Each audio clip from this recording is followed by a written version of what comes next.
Today we are going to discuss theoretical perspectives on class and caste. Theoretical perspectives on class and caste. Who are the various thinkers? And especially we are going to do two thinkers.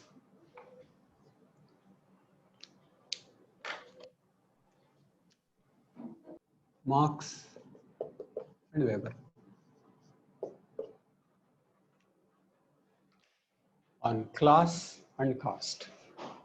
Okay. We are not doing Marx and Weber completely, but only their views on the issue of caste and class. Okay. Okay. Let us first discuss Marx on class. Tell me, did you go through that notes? At least give one reading. Yes, sir. Okay. Yes, sir. I'll definitely post day before the class. If it is delayed maximum, it may be, I may post by 9 p.m.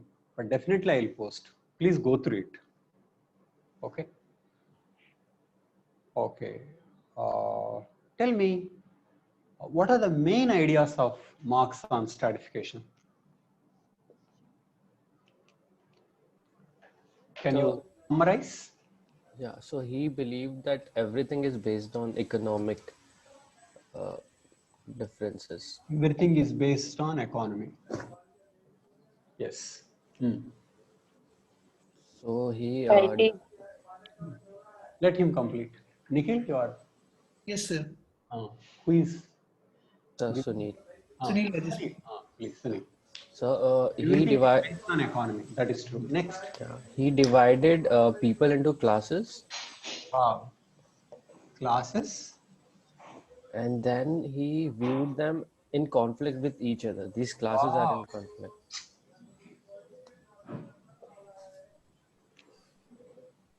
That's all.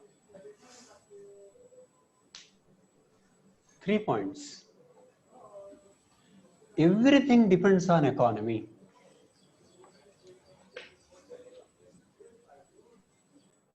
Polity depends on economy. Do you know religion depends on economy? The education depends on economy. Marx divided the society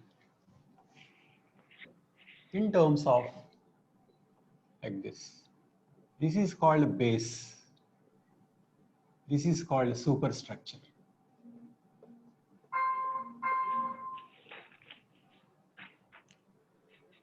This is base and superstructure. Base consists of economy. In Marxian sense, economy includes technology. For example, agricultural economy. Agriculture can be taken as technology or economy.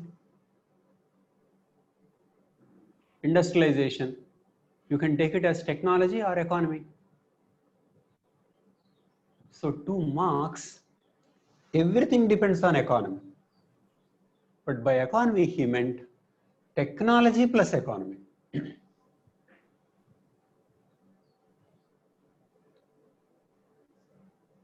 And technology and economy influences everything. So Marx divides the society into two. This is society. Base and superstructure. Base is technology and economy. And superstructure is everything remaining. Tell me now, federalism, superstructure or base? superstructure. Superstructure. Fundamental rights.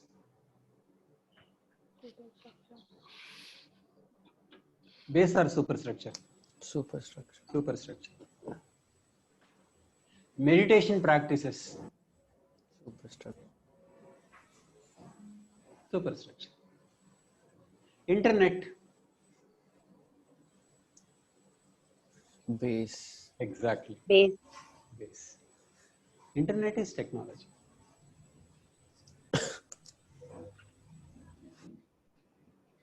Live in.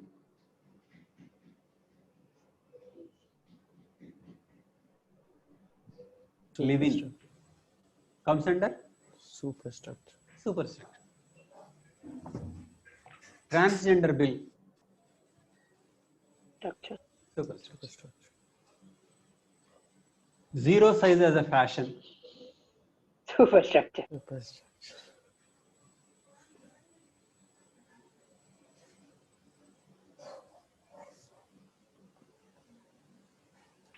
Heaven full of water. Superstructure. Full of Superstructure. water. Fountains. Water fountains. Superstructure. Superstructure. But then it can also add to technology. Which one? The idle power. Okay. I don't know. Idle power in heaven is superstructure, but idle power on earth is base. Idle power in heaven is superstructure only. So all the technological issues in heaven come under superstructure. The real technological issues come under base. Okay. So this is called materialism.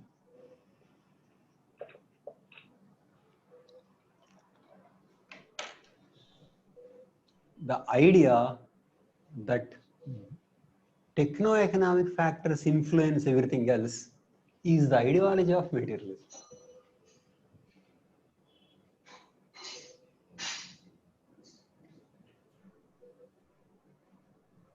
Materialism here does not mean people are obsessed about consumption. It is not like that. Materialist culture, not like that. Selfish, no. Materialism only means techno-economic variables influence other areas of the society. That's what materialism is. Techno-economic variables influence the other areas of society. That is materialism. Okay. Marx proposed this materialism as opposed to some idea called idealism by Hegel.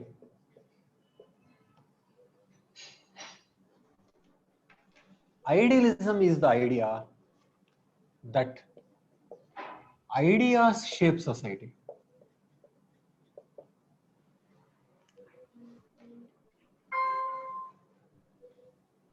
Idealism has nothing to do with ideals. Anyway, I have something to say about last class. Somebody pointed out that some line in the syllabus and asked, this is what we are covering. Who pointed out? Vishal or? I just want to tell, I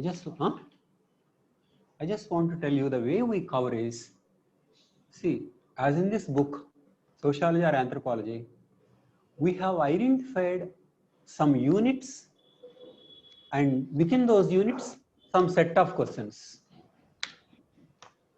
Is that clear? We have identified a set of questions. And to that set of questions, I have an idea of what makes a good answer. Okay?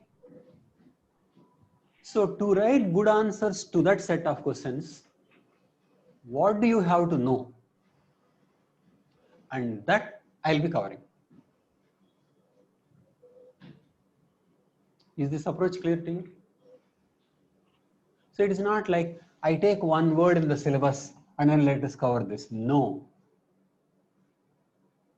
So it is not I go by each phrase in the syllabus and we are covered this and whatever we covered you put a tick, it's over. No. It is about cluster of questions. What makes a good answer?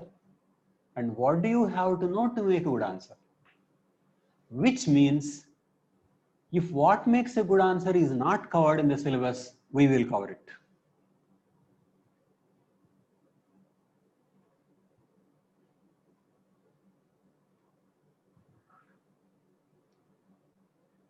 Is it clear?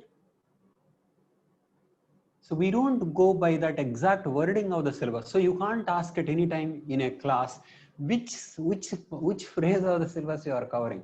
No. Exam is more dynamic. It's not like that.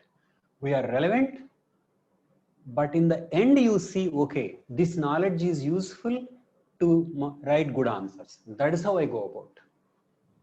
For example, in caste we'll be doing Narayana Guru, Periyar, people like that. Where is Periyar covered?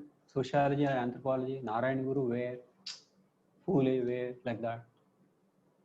So whatever we think makes a good answer, we'll be covering them, not by the wording of the syllabus. Okay, so the way you should judge the classes are by this book. So IAS Sociology and IAS Anthropology, what is the topic? What are the questions? And are we in a position to do these questions? Is my approach clear? So, so I believe you need to know about basic things about Marxism, materialism, idealism, and where it will be useful and where you make a good introduction, things like that. So that is my approach. Is it clear? So where are we? Idealism says ideas contribute to or impact society. Ideas impact society.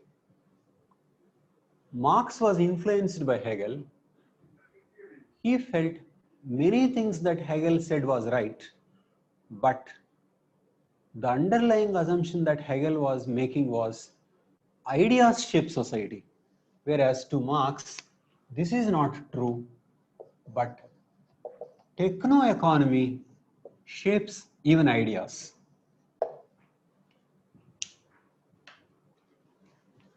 Techno-economy shapes ideas. So what is primary force of change is techno-economy and not ideas. So what contributes to social change according to Marx? It is not education. Because education itself is coming from techno-economy. Education may change. He is not disagreeing with that. But education itself comes from techno-economy. So state changes the society, but the kind of state depends upon techno-economy. Religion changes society, but religion comes from techno-economy. So Marx is not saying state doesn't change, education doesn't change, not like that. But primary factor of change is techno-economy, and that is what is called materialism. And Marx explained history in terms of how changes in techno-economy changed history. Such an approach is called historical materialism. Materialism applied to the analysis of history. Historical materialism. And Marx gave some stages of history. He said, first there is primitive communism.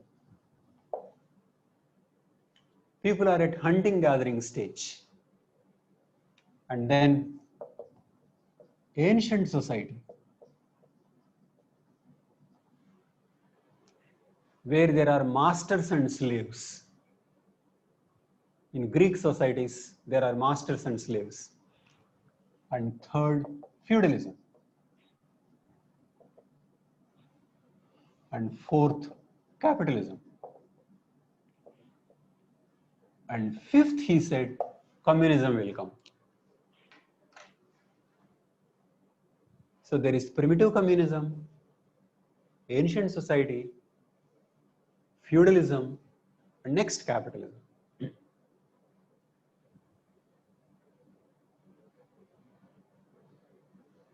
All this is historical materialism. Materialism used to understand history, or history explained in terms of materialism. So, what are the new words we learned? We learned materialism, idealism, historical materialism, Techno-economy. techno-economy. So that's it. Sir, can you tell us more about feudalism? In feudalism, there are landlords and serfs.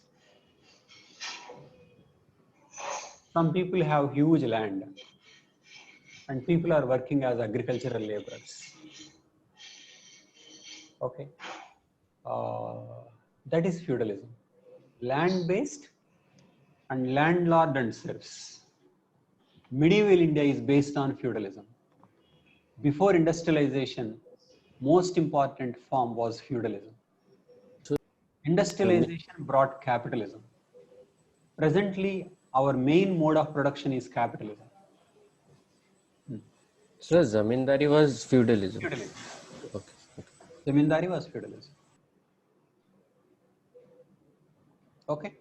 In ancient society, Ancient society is a specific type of society where there are masters and slaves. India didn't have that. So we have difficulty in understanding what might be. When one society attacks another society, it converts the members of other society into slaves. Greek city-states did that. Masters and slaves. We didn't have slavery. We had an elaborate caste system. So people were doing all kinds of things, demeaning things, but as a part of the caste system, not as a part of victory in a war. So we didn't have ancient society. We had caste system. Okay. Feudalism, capitalism. Okay. So in feudalism, agriculture was the economy. In capitalism, industry was the economy.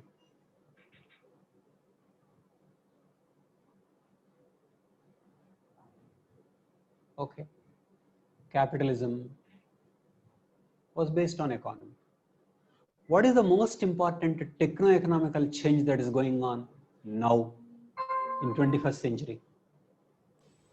Internet? Exactly.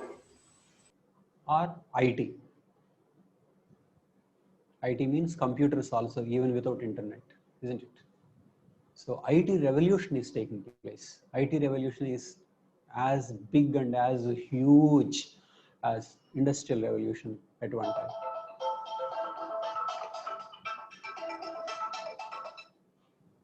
Okay, so IT is one major revolution that is going on. Okay, of course, Marx did not talk about it, but this is one sweeping techno-economic force. Okay, so that is about materialism. Now, come to the second point, that is classes. When Marx looks at economy, he looks at groups of people. Groups of people.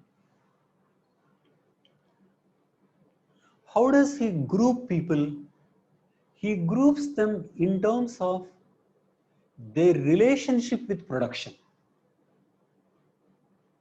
Landlords have land. Laborers are contributing labor. And together they are producing. So the nature of landlord's contribution is in terms of bringing the land and giving them wage. The nature of laborer's contribution is labor. So Marx sees them as classes. So feudalism has two classes, landlords and laborers. Capitalism has its own classes, industrialists and industrial laborers. So he is thinking of economy in terms of classes. That is the point. He's thinking of economy in terms of classes. And another thing about Marxism is that he always saw classes in conflict. Laborers want more wages, but landlords don't want to give. Capitalists don't want to give. Because of this conflict, when technology changes, people may do different things. Laborers may want to shift to something else. Landlords may want to shift to something else, given the technology is changed. So when they shift, new classes get formed.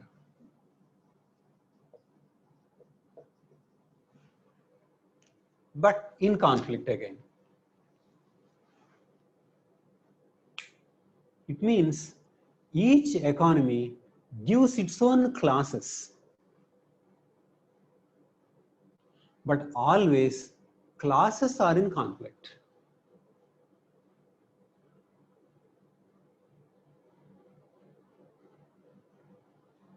Each economy gives its own classes, but classes are always in conflict.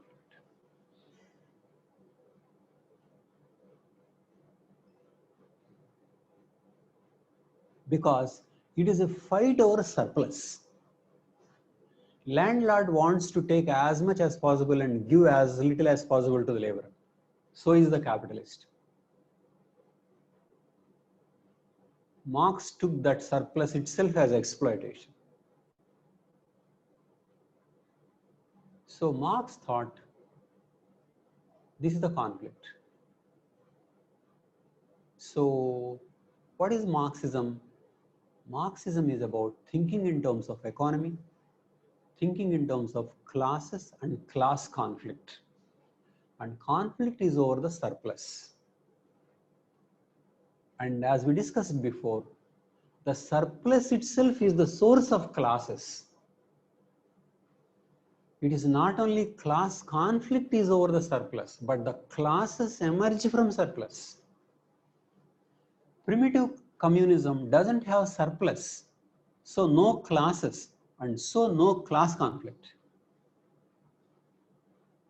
So surplus leads to classes and classes mean conflict. And only in communism, which he thought would come one day from capitalism, there would be people and there would be classes, there won't be any classes. So there won't be any class conflict. So in communism, there won't be any classes. But unlike primitive communism, where there was no wealth, in communism, there would be wealth without classes. In primitive communism, there are no classes, but there is no wealth also. But in communism, there would be wealth, affluence, but no classes. From capitalism, Marx thought it would come one day. So this is Marx's notion of class. Okay. Tell me, any questions on this?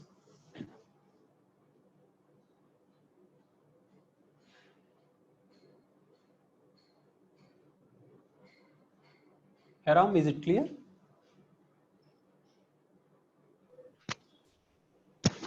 Yes, sir. Sir, if we do not have any surplus, then we won't grow. That is the issue that the capitalists talk about. Why will two people cooperate when there is no surplus? Why would somebody employ somebody else when there is no surplus? I mean, tell me, is it a reasonable idea or not? Yes, it is. So how can one say surplus itself is exploitation?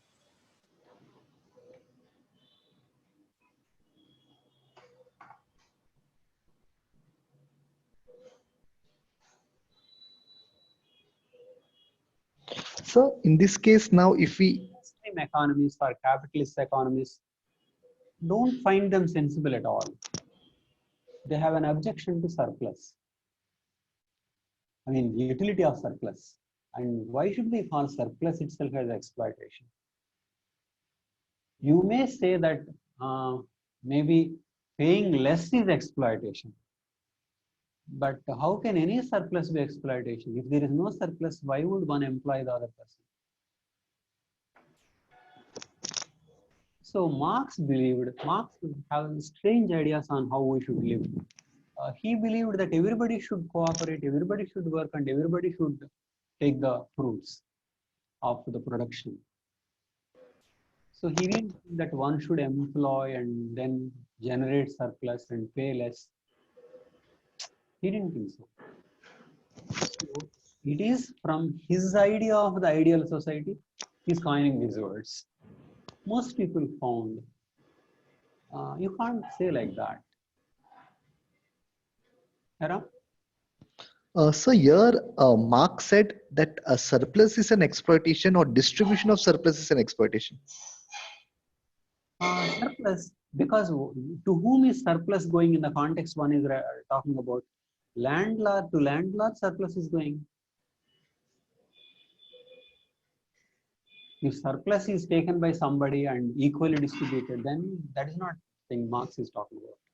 Landlord versus the laborer. So who is having the surplus? Landlord. It is like that. If surplus is equally distributed, then that is different. Surplus is being extracted by the landlord.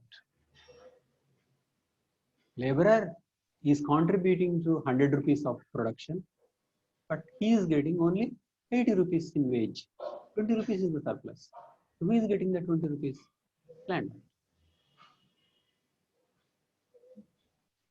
Okay. It is like that.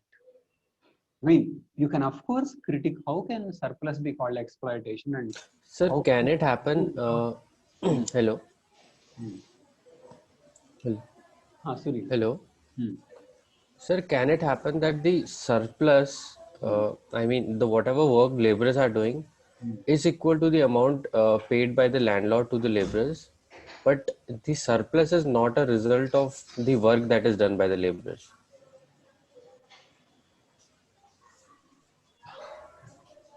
Okay. How do you know? That's fine. These are all various ways of thinking. So what is surplus Transaction. means in this sense, according to Marx, what is surplus? Surplus is landlord paid 100 rupees to the laborer as wage. Why would he pay 100 rupees unless he is getting from the laborer less than 100? Sorry, more than 100. Isn't it? So laborer may have contributed around 120 rupees and landlord paid 100 rupees. 20 rupees is the surplus. Surplus is laborer's contribution minus wage.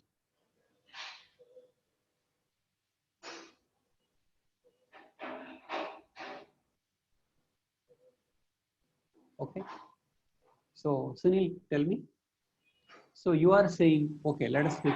So my point is, Okay. so my point is that, what if the landlord is paying for the work done by the laborers, and the surplus is not the result of the work done by the laborers? Then It is due to some other factor, not the work done by the laborers. What are those other factors? It could be favorable condition for that particular market. I mean, whatever the producers. Those favorable conditions won't give production without human labor. Yes. Then they are The- contributing. I'm saying Just please continue. It may be. You may say landlord use machinery, many things like that. But Marx would say, whatever the factors, but finally it is human labor that produced this. but I feel that surplus is not always the result of work done by the laborers. But then by It what? can By be whom? some. By whom then? It could be that there is a certain demand for a particular product, and that's why it is getting some additional surplus, but not only Yeah. because of the work done. No, Marx won't think in terms of demand. No. He will think in terms of this only. 100, if you are thinking of 100, they are getting say 80 rupees. Then 20 rupees is the surplus. 20 rupees may have been due to favorable rainfall, machinery, and many other things. Soil, all that. Market. Okay. I mean, we are just seeing how Marx thought. We need not agree, or others need not agree. This is the way to think.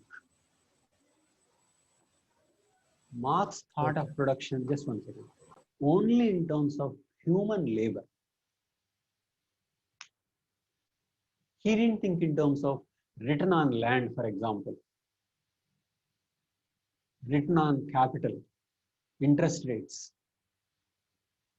market. No. He thought only in terms of human labor.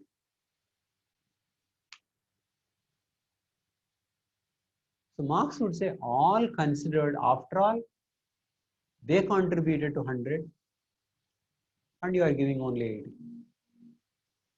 Whereas others would say, how can you say they should get 100 and if they get 100, how about other things? I gave my land and I should get return on my land. I managed these people. I should get return on this management.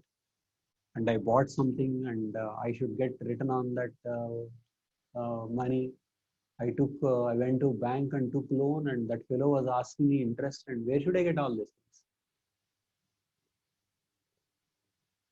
So economists normally think like that, not the way Marx thinks. So this is not the way others would think, but that was the way Marx thought. We can't help it. And more importantly, why should we think they are in conflict? One can think together they are producing something. Just because these people want higher wages and those people don't want to give, why should we think in terms of conflict?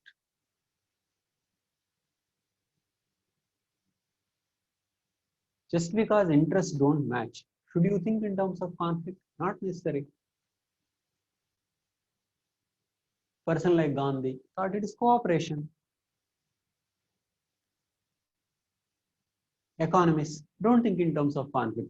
Everybody is bringing in his own factors of production. Somebody is bringing land, somebody is bringing bank money, somebody is bringing machine, somebody is bringing some knowledge, and somebody is bringing labor. So different people are putting in. So where is this exploitation business? That's how they would ask. Slaves don't want to be slaves always, no sir. Hmm? So laborers don't want to be a labor every time. So What is that? Please, louder. laborers don't want to be a labor every time. So even they want to be a landlord or Exactly. the higher level. So maybe they are in conflict always. That is true.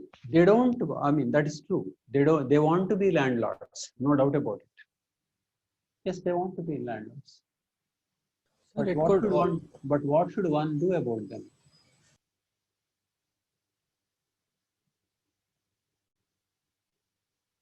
Laborers want to be landlords and landlords want to be kings.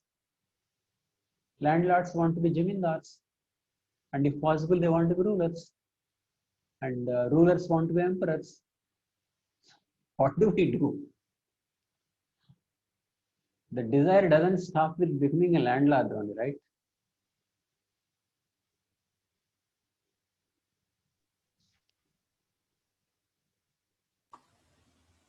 Sir, I believe it is conflict to cooperation, not just conflict and not just cooperation. The Okay, conflict leads to cooperation, and that's the reason it is viewed that way. whatever. But Marx thought that way.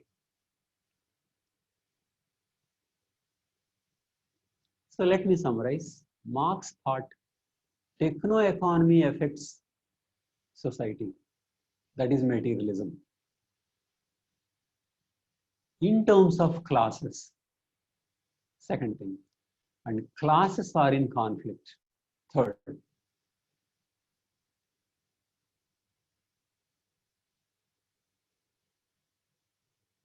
and surplus is exploitation. And one day this exploitation will end, and that day is communism. So this is what Marxian thinking is. And Marx also felt and said, if you are not thinking in terms of classes, then you are missing the real picture.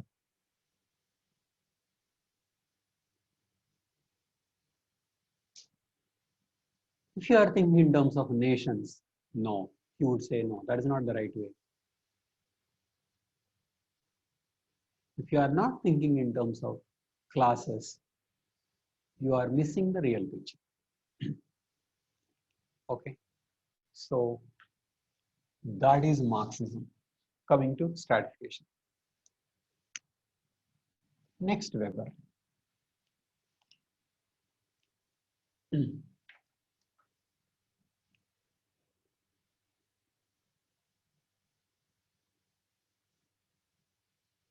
Okay. Tell me one idea of Weber. Weber viewed stratification from 3 dimensions. Okay. And one is Weber gave, Weber said, as opposed to Marx, economy not primary.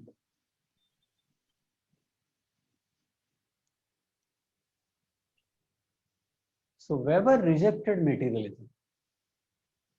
Economy need not be the primary. Anything can. And second, only classes is not true.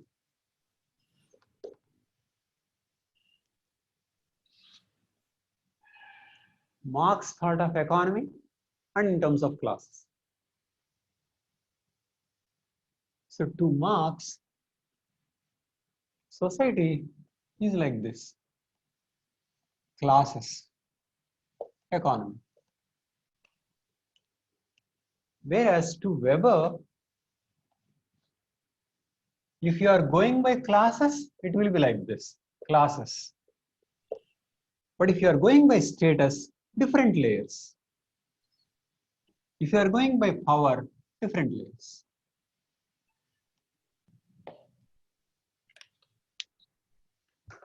That is, higher classes will not have higher status and higher power.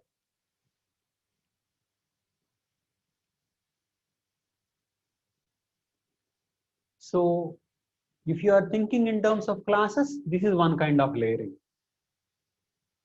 If you are thinking in terms of status, different layers. Thinking in terms of power, different layer. Whereas to Marx, only one. So to Marx, this class will have economically superior, it has power, it has a status. Whereas to Weber, economic is one layering, status another layering, power another layering. Take for example, Indian caste system. Weber might say, economy wise, Brahmins are not the highest, but status wise, Brahmins. Power wise, some Kshatriya caste. So Weber did not believe economy determines everything. Okay. So, so Weber believed in three-dimensional stratification.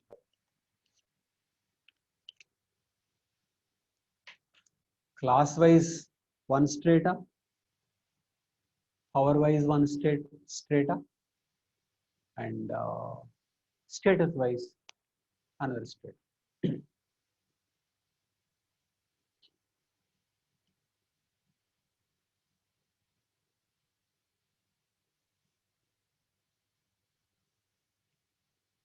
Okay.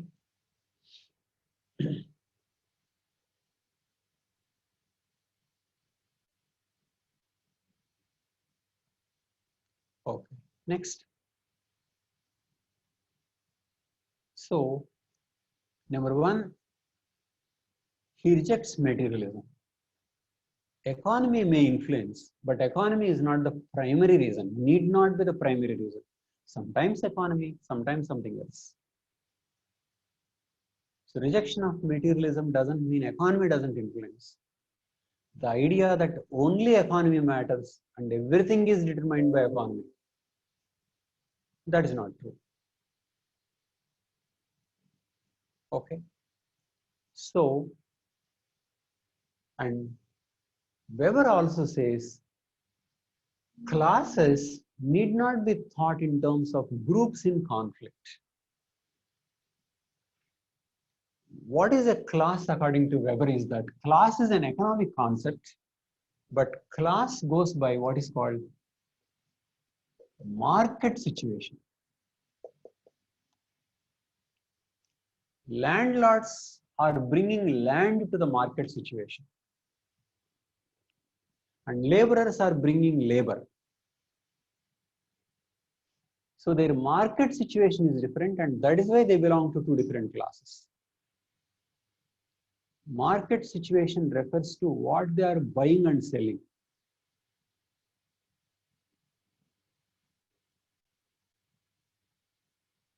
Okay, that is market situation.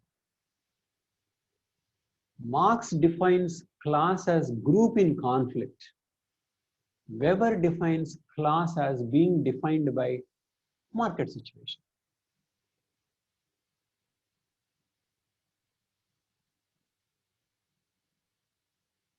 Okay, so so that is what Weber's position on stratification. Okay.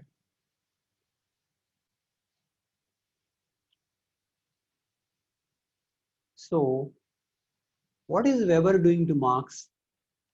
He is making certain modifications. Marx said something, and Weber is modifying.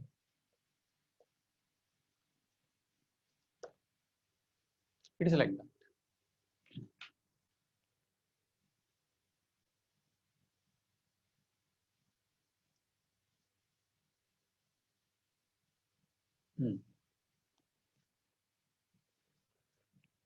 So now, tell me, what questions do you have on Marx and Weber regarding stratification?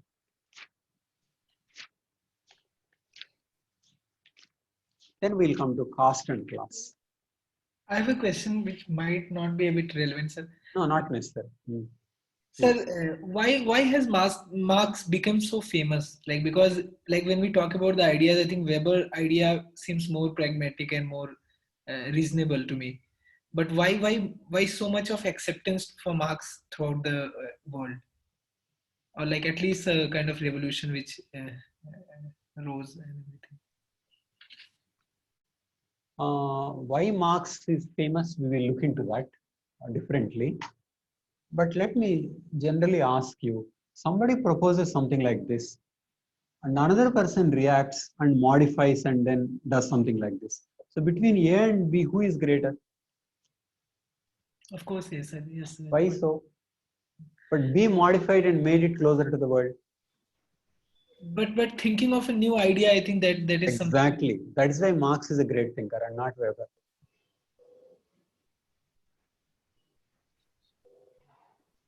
Marx thought of things in a completely unusual way. Nobody thought technology and economy influences or impacts are the primary reasons for the society. So a thinker is great when some unusual ideas are proposed and they make the people think. So others make minor adjustments, but he's making minor adjustment to some profound, some completely unusual thing. So it is like that. And between Marx and Weber, Marxism was taken seriously and revolutions were launched on the basis of Marxism. And Weber doesn't inspire any such thing, didn't inspire any such thing. Okay. So it is like somebody commenting on a giant. Commentator may be right, but he's not impacting the world. It is like that. Okay. Next. So, Switch on the videos. Switch on the videos. so how cooperatives can be explained in these terms, in terms of Marx or in capitalist terms? Which one can we explain? Cooperatives. Cooperative are a different things. We will do it separately. Okay. Okay. Now come to caste and class.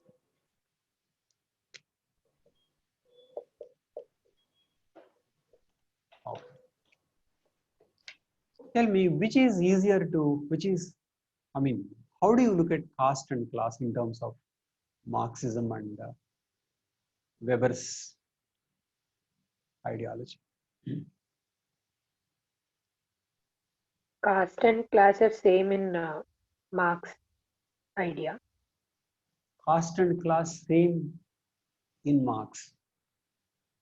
Because Marx looks at everything in terms of economy and caste can be taken as an occupation. So Marxist thought in terms of caste as a class. So to Marx, caste is like a class or a Marxist. Now we'll talk about Marxist rather than Marx. Because it is Marxist who thought of caste and class.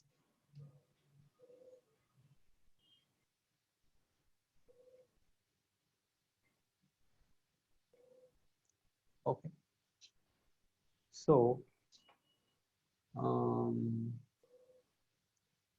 to Marx, caste is like a class. So Marxists in India took caste as a class and explained everything in terms of class conflict. So in a village, landlords belong to higher caste, but whatever Marx said about class conflict, they thought it is true of caste conflict. Landlord versus laborer in Indian context is Reddy versus Dalit. They belong to two different classes. Okay. But much later, some activists, Dalit activists, and India's Dalits asked to what extent is this caste can be made a class. Okay. So for example, when this issue came up well in Andhra Pradesh, where in Karam Chedu, landlords killed malas. Okay. Some people called it Kamma and Mala rather than landlord and laborer. So tell me, what is the difference in this thinking? Landlord versus labor versus Kamma Mala. Which is which is more helpful, which is more useful, and if we think in terms of landlord versus laborer, what are the implications? And if you think in terms of Kamma versus Mala, what are the implications? I mean, how do we look at Indian society? Should we think in terms of class or caste, or what do we do? Or both is an issue. Marx did not say anything about the caste. So tell me, how helpful is any one way of thinking, and how should we go about looking at Indian society? This is the issue. Marx did not say anything specific and useful to Indian society.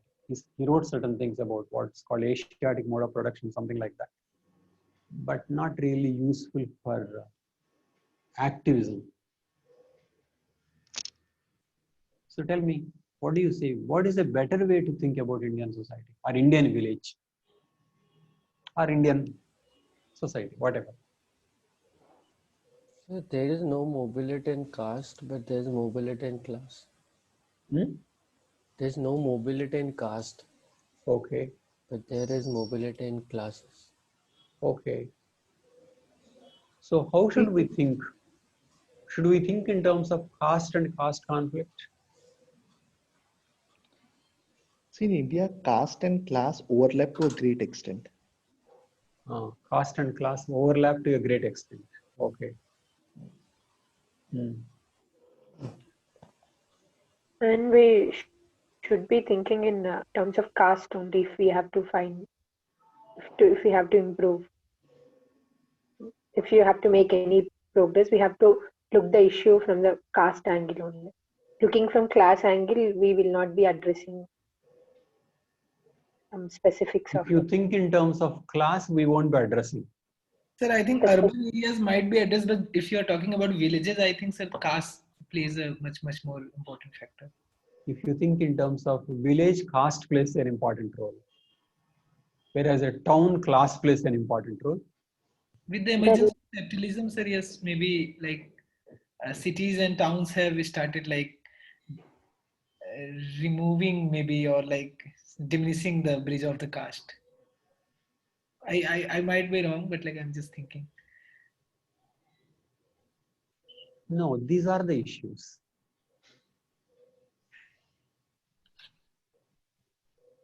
How should we look at Indian society?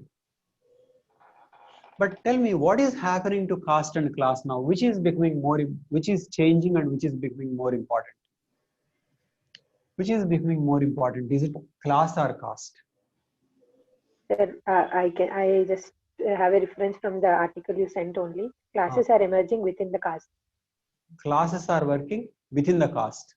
Classes are emerging within the caste. Okay. New classes are. So within a caste, different classes are emerging. Within a caste. Brahmin caste, higher classes and poor classes. Mala caste. So if this is so, which is becoming more important, class or caste? Class. Caste and then class. Class and also caste. Yes.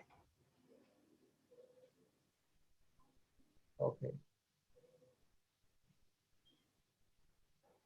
Okay. And also religion.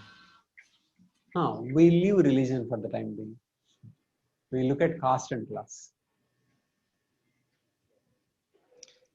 Class is becoming more important now. Class is becoming more important.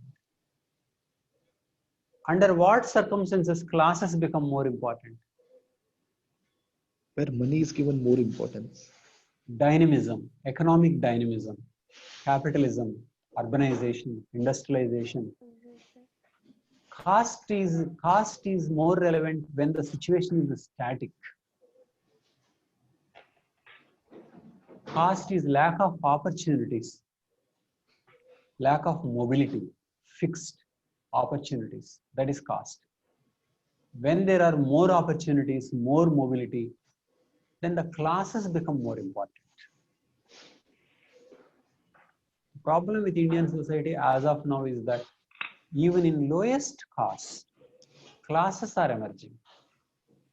So taking only caste as a criteria, then the poor within that caste will suffer.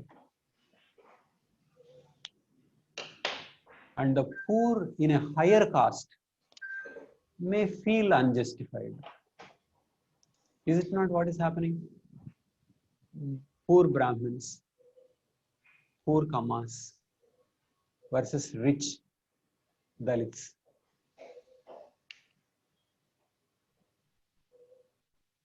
So when rich Dalits take all the jobs, opportunities, then the poor Dalits will be affected and poor Kamas will feel it is not fair.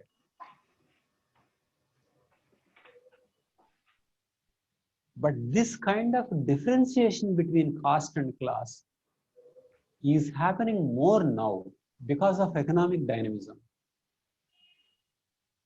So caste class are diverging because of economy. Caste class divergence. At one time, caste and class matched.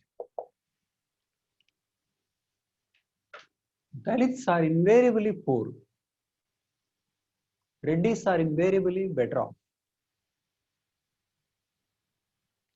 Even now, on average, that is true. On average Reddy is likely to be far better than average Dalit, no doubt about it. But leaving averages, going by individual families, so classes are emerging.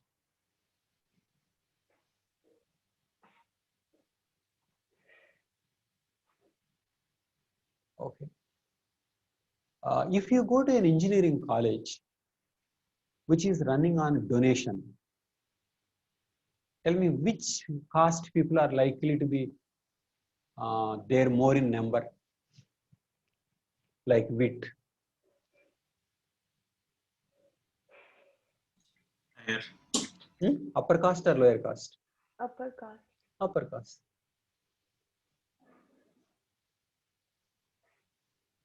Okay.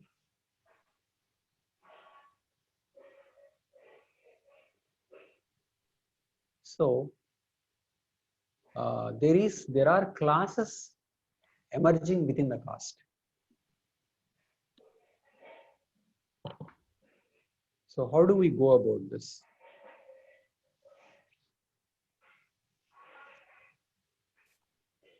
How about putting a creamy layer on Dalit reservation? Will it be a good idea?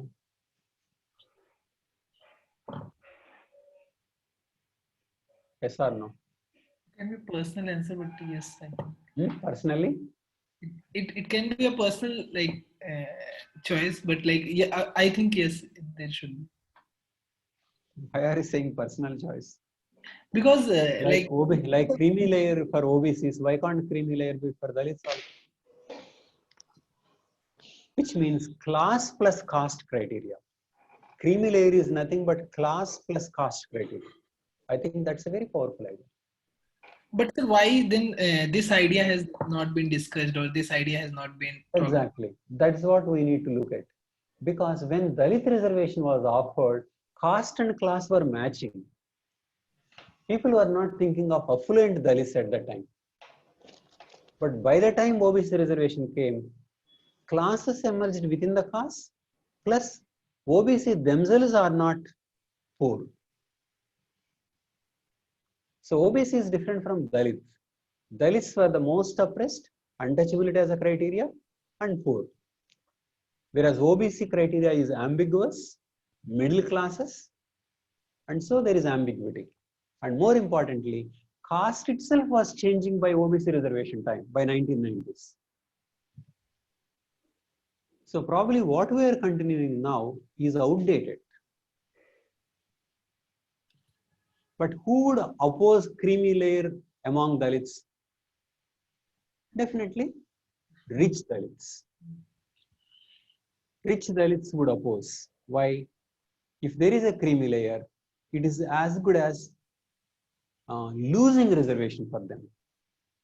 But unfortunately, it is rich Dalits who have control over the state. They may be acting as representatives of the Dalits. They may oppose. And if the political system does something to something like that, then it may lose Dalit votes. But if you ask me to make one important suggestion to BJP, which can gain huge popularity, I would suggest creamy layer to SC reservation. They're stopping the poor Dalits to get the benefit of reservation. Also. Exactly. Now, how will poor Dalits? Yes, it would help. It would help poor Dalits to get reservation. So it will be popular among Dalits, and upper caste will have that sense of revenge. Okay, why should rich people get this benefit? So it will be a very popular move, which I don't know, BJP is not thinking. But sir, I think some years back this issue came up in the Supreme Court.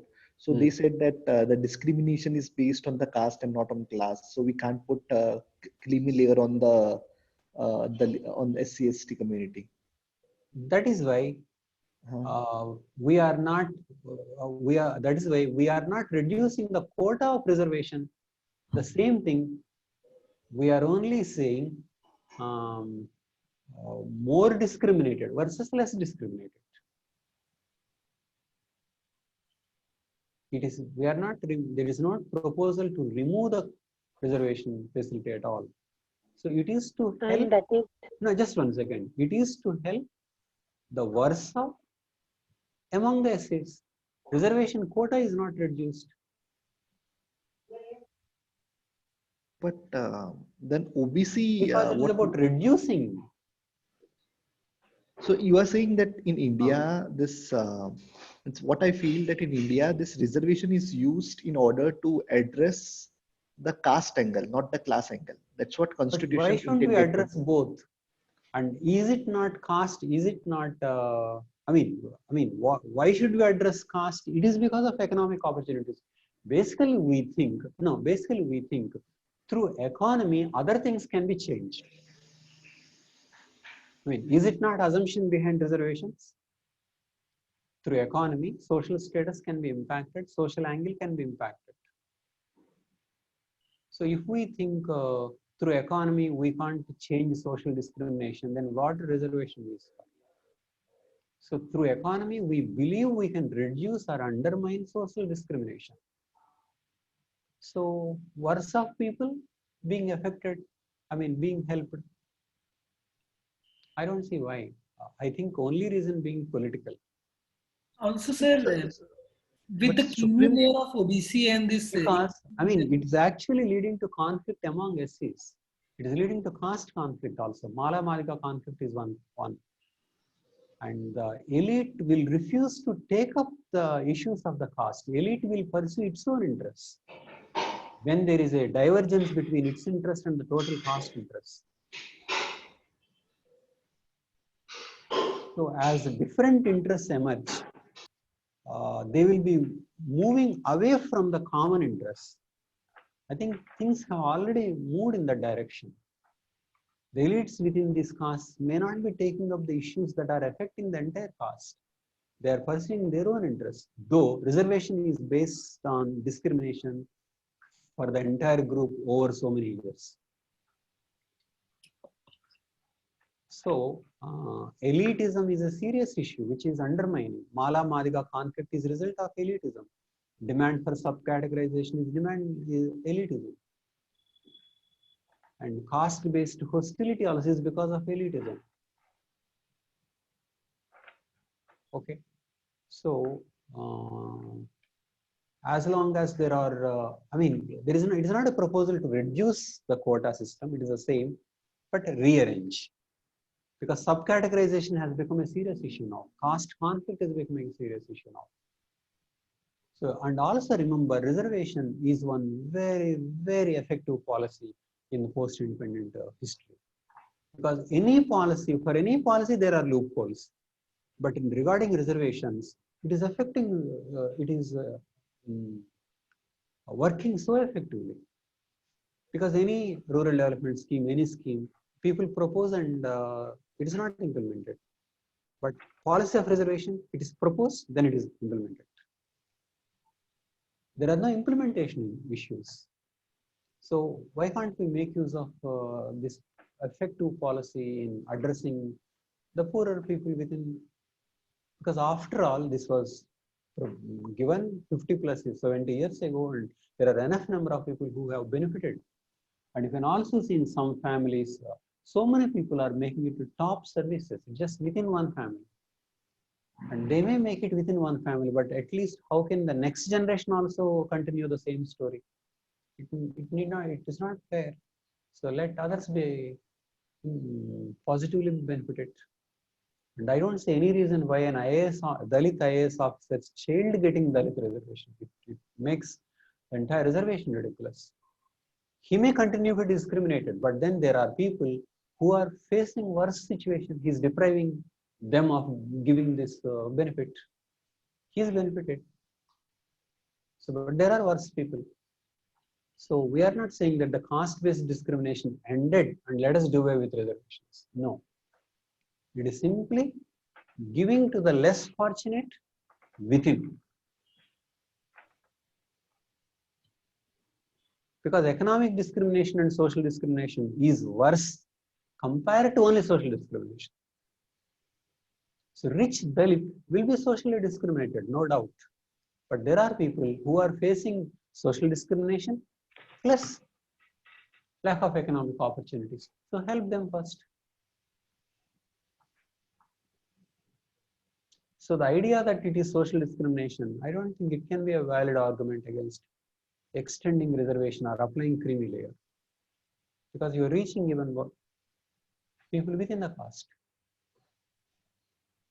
So I think this is one thing that needs to be reformed. It helps Dalits. It helps Dalits because that's what reservation is for. Okay.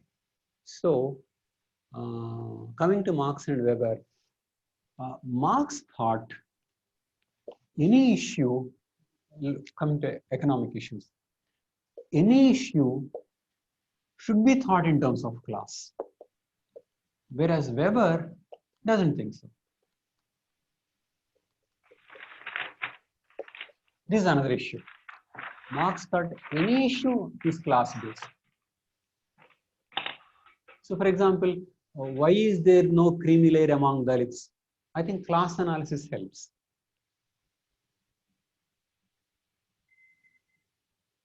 Okay.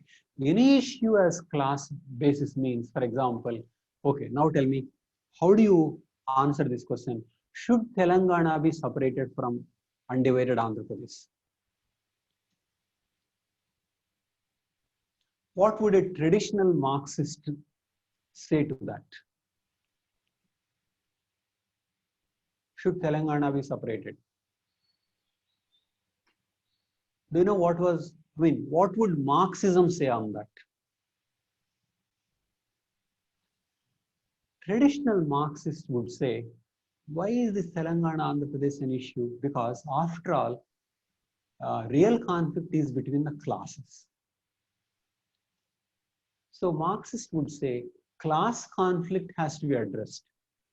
Ownership has to be addressed. So it doesn't matter whether there are two states or one state. That is what the traditional Marxism says. Whereas if you ask Telangana people, they are more likely to say, I don't know about this traditional Marxism, and I see that people from Rayalaseema, okay, and people from coastal Andhra are exploiting us, and we should end this. It means Telangana people see regional dimension to the exploitation.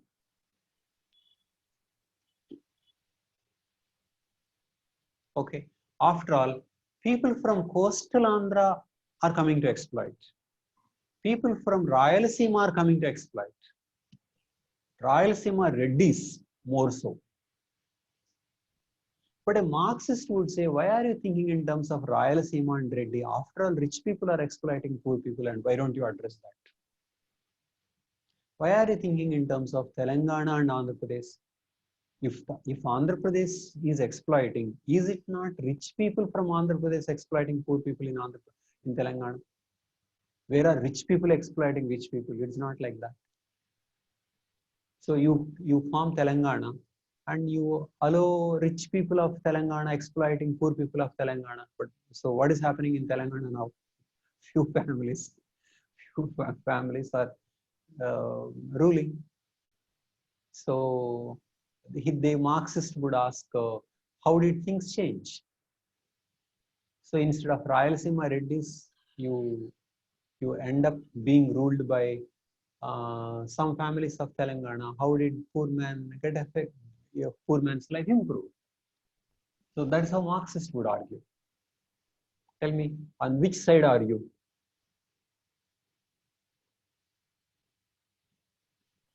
Is my argument clear to you in the first place?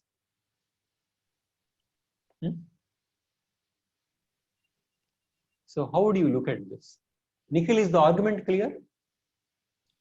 No, sir. You may not know about Telangana, Andhra Pradesh, but is the argument clear? Because that's the same thing about Jharkhand or Bihar or Uttarakhand or Jharkhand versus Bihar. It is the same thing. Rich people in Jharkhand will exploit poor people in Jharkhand. How does it matter? Rich people from Bihar exploit poor people in Jharkhand. So Marx would say, is it not class that matters and everything else is false? Why are you thinking in terms of caste, or why are you thinking in terms of regions? And Marxists would say, why are you thinking even in terms of a nation? So to Marx, class is the real thing, and any change should come from wealth distribution. So any problem is related to economy, and solution has to come from economy. Problem is from classes, and solution has to do with the classes. And anything that is missing, moving away from this, Marx would say, you are getting the analysis wrong. You are postponing the problem. You get Telangana now, but after that, it is the same story. That's how Marxists would argue. So why do you want to continue this story? So why don't you take Telangana, Andhra Pradesh battle between rich Rayalaseema Reddys versus Telangana Reddys or Telangana Velagas? Why are you involved? So drop that. That's how Marxists would argue. So I have two questions. Number one, do you find Marxist argument valid? Or if you find it valid, so does it mean that is the last word and you shouldn't do anything other than handling class conflict? I want you to think about it, answer. But of course, before that, primary question. Is the question clear to you? Think about it.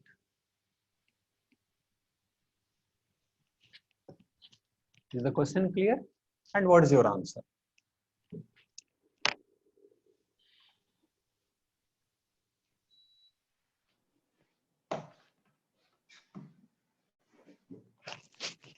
Sir, I think it is about the Can you restate the question to make it clear for others? Okay. So if the problem of Telangana and Andhra Pradesh is not solved just merely with state division, wealth distribute. It can be same thing about Jharkhand and Bihar. It is the same thing.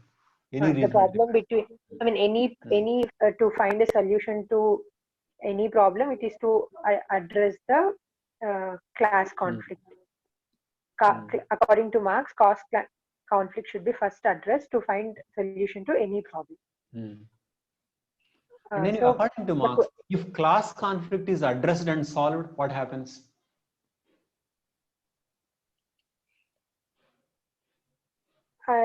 His ideal society will come. No more problems to solve. No problem. So he won't say solve class problem and then, because to Marx, and then there is nothing. Sir, Just 1 second. So if you solve class conflict, there is nothing more to solve. And if you don't solve class conflict, then you are not really solving much. That is how Marx thinks.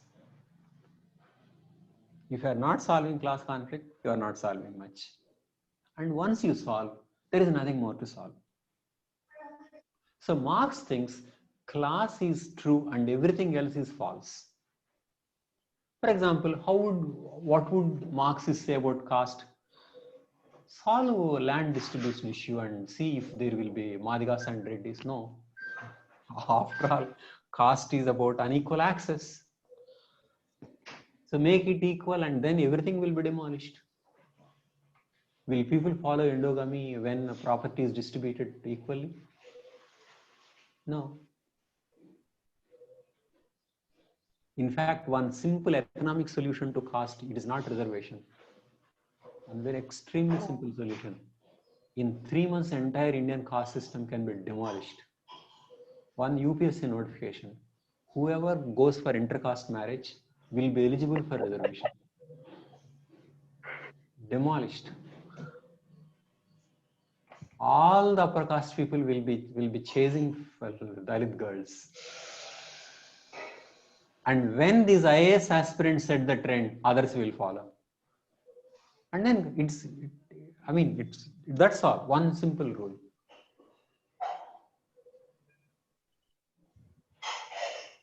Sir, shouldn't it be the other way? Instead of going for Dalit girls, shouldn't it be Dalit boys? Anyways, upper caste are No. Dalit boys. Dalit, because it is Dalit boys should go for upper caste boys should go for thing. You are saying Dalit boys go for. I'm saying Dalit girls. Yes, Dalit girls also. Same thing. Any caste, if you are going for lower caste, you will get reservation. Or any intercaste. Other than, across caste barriers. But then it should Or have anybody solved. who marries Dalit or whatever. But shouldn't it have solved the problem already? Because if Dalit becomes an IS officer, the higher caste should have gone for the getting their daughter married. But that didn't happen. No. It is, you are giving an incentive before the action, not after the resolution. No, but Before, because very few people get selected, but many people will marry in this process. okay. And you are breaking the norm in the first place. So the point is, it is easy to change the caste system. So you should ask, what is all these reservations about? This is to preserve the caste system. Upper caste don't want to change. All this is preservation. In fact, even a simpler rule will change. In an intercaste marriage, the choice of the child, the child will have a choice to determine the caste. Even that simple rule will change. But Supreme Court came and said it is father's caste. Supreme Court, somebody is quoting Supreme Court, that is not worthy of quoting. You quote it in the examination, but not in a real debate. That is one of the most conservative forces in India. As if that is the final truth. No. So if Supreme Court says next generation you will get reservation, then also people will change. People will plan for the next generation. But Supreme Court prevented that.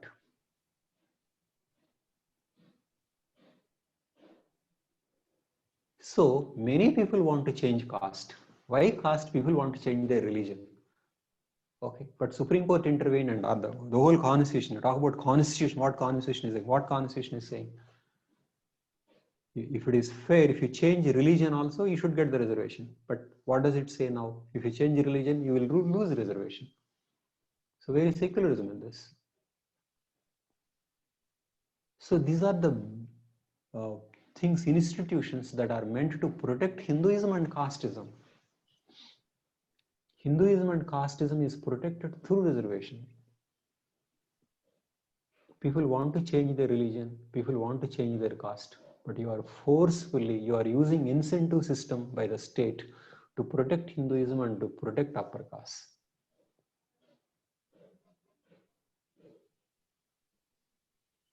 Because if there is an extremely simple way of changing something, and if you are not changing, then you should explain why.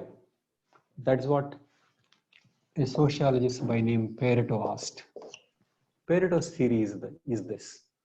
People say something, but they don't do. So if people say something and if they are not doing, you should ask two things. Why are they saying it and why are they not doing it? And they reveal something about the society. And the easiest way to bring communal harmony also, interreligious marriage, higher quota, finish. Hindus will chase Muslim girls.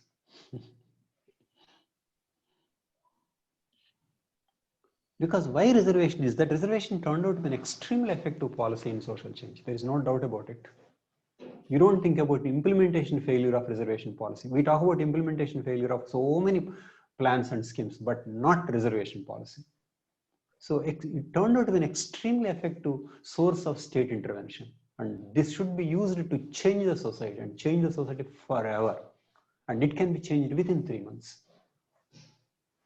One notification will do. Reservations start from now. You just get them registration certificate. Enough. Within 2 months, so many marriages will take place. But won't that happen? Like after they become, then they can just give it up on. Let them face the problems. But first you make the proposal. You say something, this is what we stand for. What is triple talaq? If you give it 6 months, 3 years imprisonment, it will stop first. So abuse of these laws, haven't we abused Domestic Violence Act and many other things? So some abuse will be there, but you make a proposal, things will change. And deal with the abuses later. But you will change the norm, you will change the ideology if you make a proposal like this. So the point is, the state is very conservative and it is using its institutions to protect caste and religion. Apparently giving the impression it is trying to change so much and Indian society is conservative. It is not. State is very conservative. Why is the state conservative? State is conservative because the society is conservative. That is another element about Marx. Marx thinks from techno-economy, polity also operates. Techno-economy is classes. Higher classes will want the state to behave this way. That's how it thinks work. Okay, and now coming to Telangana issue. So according to Marx, class is the only issue. If you don't solve, you are not solving the problem. And if you solve, no problem remains. But most people say, nice, thank you, you are right. But we are not solving it now, right? So let us solve other problems of domination. That is, there is class conflict, but there is also regional domination. So let us prevent the regional domination. Let us prevent national domination, colonialism. So let us prevent Rayalaseema Reddys dominating Telangana Reddys. And after that, we may wage a battle against Telangana Reddys. That is a different issue. Okay. But these issues, all these discussions come under what is called neo-Marxism. Neo-Marxism is about how do you handle domination which is not confined to class. Class conflict seems to be of limited relevance. Though one can agree if class conflict is ended, many problems will be ended, a better society will be created. That's true. That may be true, but nobody succeeded in that. So to understand the society, to understand domination, how do you understand?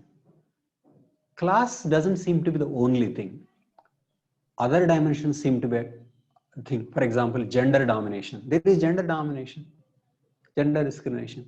So regional domination, gender domination, caste domination, ethnicity domination. So you can't equate all conflict to be along class lines. Conflicts seem to be along multiple lines. And how should we do? So neo-Marxism raises these issues. So neo-Marxism is opposed to the idea that all conflict is class related and all analysis should be on the class basis. So it tries to ask, how do you address domination? How do you address conflict? But it takes Marxist paradigm, it tries to modify it, it essentially addresses these issues of class and identity. So how identities are operating. So why neo-Marxism is important in Indian context is that neo-Marxism is trying to answer how do you handle the issue of identity as well as class, which means caste as well as class. Okay, so we are proposing different kinds of things: caste-based reservation, or within the caste, class-based reservation. So basically, we are thinking in terms of caste and class to understand the problem as well as to solve it. Caste and class is one way, but when we are thinking of Rayalaseema versus Telangana, region and class, and communalism can be religion and class. So one thinks that Marxism is not the only way to think about, and class conflict is not the only way to analyze. Okay, so Marx started this idea of class conflict and solving it, thinking about it, and others found the world to be more complex than what Marx suggested. So they are trying to work out their own ways of looking at the society and solving problems. So that's what neo-Marxism is. So, sir, in neo-Marxism, class is compulsory plus other factors. Exactly. Okay. That's true. Class is a factor. And ending domination is the concern. Ending conflict, ending domination is the concern. Neo-Marxism is opposed to the idea only class matters. But class has to be one Class, factor. of course. If one thinks class doesn't matter, he is not a Marxist. Okay. There is no conflict and class doesn't matter. It is not, there is no Marxism in that. There is conflict and class is Marxism. What else and what to do is neo-Marxism. Caste can be taken as a class, that is Marxism. Everything can be thought in terms of class is Marxism. So reductionism is Marxism.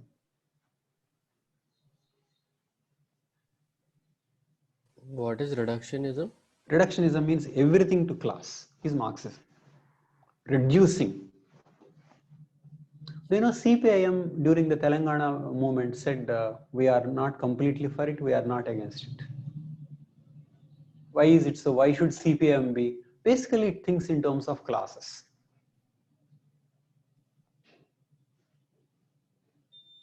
It is like that. Okay.